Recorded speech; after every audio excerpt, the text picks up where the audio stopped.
Sejam bem-vindos de volta. No vídeo de hoje vamos falar sobre o inquérito policial. A primeira etapa do processo penal é saber mais sobre o inquérito, que é uma etapa fundamental do processo penal, desempenhando um papel crucial na busca pela verdade e na garantia da justiça.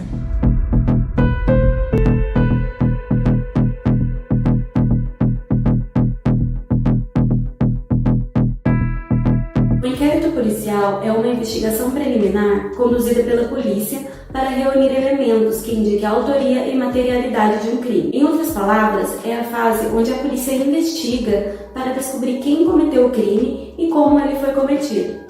O inquérito é regulado pelo Código de Processo Penal, especificamente nos artigos 4º a 23. O artigo 4º do Código de Processo Penal diz que a polícia judiciária será exercida pelas autoridades policiais no território de suas respectivas circunscrições e terá por fim a apuração das infrações penais e da sua autoria. Já o artigo 5º estabelece que o inquérito policial pode ser iniciado de ofício pela autoridade policial mediante a requisição do Ministério Público ou por requerimento da vítima ou de seu representante legal. De acordo com os artigos 4º a 23 do Código de Processo Penal, o inquérito policial tem por finalidade subsidiar o oferecimento da denúncia ou da queixa pelo titular da ação penal e tem sido classificado como peça de natureza administrativa. Além disso, o inquérito policial é um procedimento instrumental e administrativo realizado pela Polícia Judiciária, destinado a esclarecer os fatos delituosos relatados na notícia-crime, a fim de que o titular da ação penal, Ministério Público ou ofendido possa ingressar em juízo. Durante o inquérito policial, a polícia pode realizar várias diligências, que são ações e investigações específicas para esclarecer o crime. Vamos detalhar alguma dessas diligências, conforme previsto no artigo 4º a 23 do Código de Processo Penal. Temos a oitiva de testemunha, onde a polícia entrevista pessoas que podem ter visto ou ouvido algo relacionado ao crime.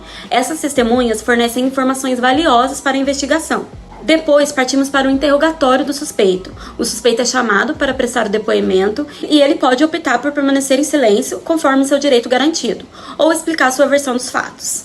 Temos também as perícias, que é onde a polícia vai solicitar exames periciais, como análise de impressões digitais, exames de balísticas e autópsias em casos de homicídio. As perícias são fundamentais para a coleta de provas técnicas que ajudem a esclarecer o crime. E temos também um momento de busca e apreensão, que acontece com autorização judicial.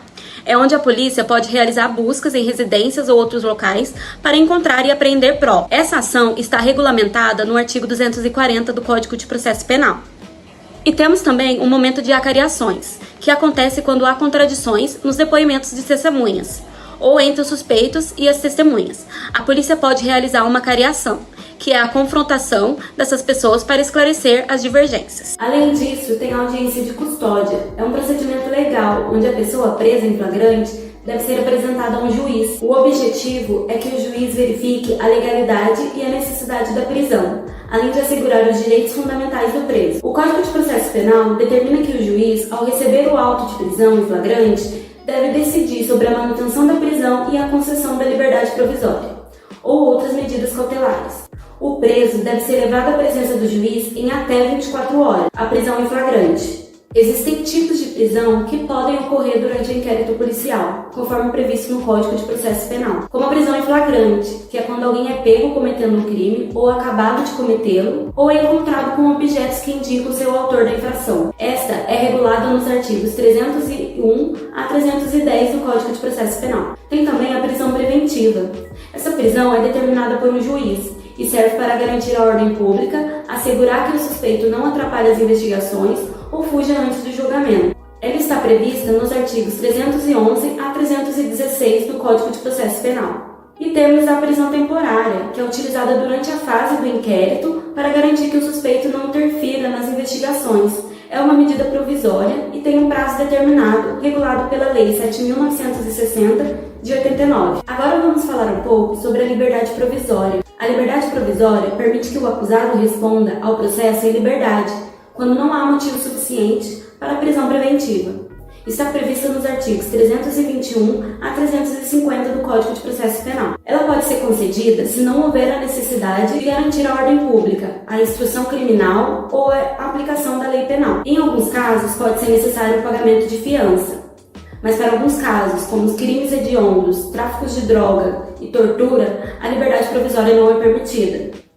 O pedido pela concessão da liberdade provisória é feito pela defesa, pelo Ministério Público ou de ofício pelo juiz, e o juiz verifica se a prisão é necessária. A liberdade provisória pode incluir medidas como comparecimento periódico em juízo, proibição de contato com determinadas pessoas, recolhimento domiciliar noturno e monitoramento eletrônico. Durante o inquérito, o investigado possui direitos previstos constitucionalmente na fase das investigações policiais, devendo os mesmos ser respeitados, bem como o silêncio, o contraditório, a ampla defesa, sigilo absoluto da investigação para que não exponha o investigado. O princípio do contraditório, por exemplo, é previsto expressamente na Constituição Federal, no artigo 5º, inciso 55, onde o contraditório pode ser definido, basicamente, como direito à manifestação, ou seja, ambas as partes em um processo devem ter o direito de expor seus argumentos e tentar influenciar a decisão judicial. E por fim, ainda que o inquérito seja uma fase pré-processual, não é possível admitir violação de garantias constitucionais em nenhuma fase do procedimento, sob pena de não enxergar no investigado um ser humano, sujeito de direitos, mas um mero objeto de investigação. Continuando o nosso exemplo do João, a polícia vai começar investigando a denúncia de furto da bicicleta. Sendo assim, eles vão ouvir a vítima, possíveis testemunhas e buscar provas com imagem de câmera de segurança próximas ao local do crime. Agora que entendemos o que é o inquérito policial, no próximo vídeo vamos ver o que acontece depois que essa fase termina. Então, se você gostou desse vídeo, não se esqueça de curtir, seguir nosso canal e ativar o sininho para receber notificações sobre os próximos vídeos. Assim você não perde nenhum conteúdo. Até mais!